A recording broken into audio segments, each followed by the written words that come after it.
Malakas na ulan at matinding baha rin ang naranasan sa ilang probinsya sa Mindanao. Gumuho rin ang lupa sa ilang lugar doon. Narito ang unang balita.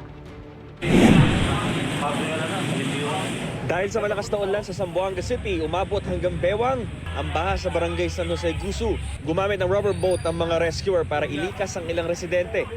Nasira naman ang ilang bahay sa coastal area dahil sa malakas na alon at hangin. 2 barko ang sumadsad sa dalampasigan ng barangay Maasin.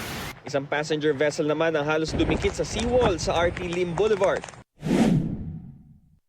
Kwento naman ni Hughes Cooper Julius Sino Haiktin.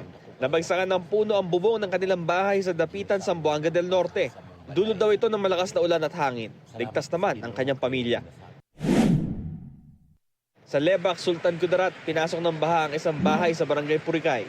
Galing daw ang tubig sa umapaw na kanal. Ayon sa Lebac MDRMO, mahigit 100 pamilya ang naapektuhan ng baha sa 7 barangay.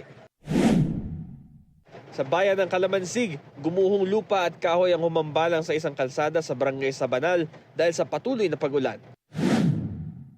Ayon sa Pag-asa, hanging habagat ang nagpapaulan sa mga probinsya sa Mindanao. Ito ang unang balita, Bam Alegre para sa GMA Integrated News.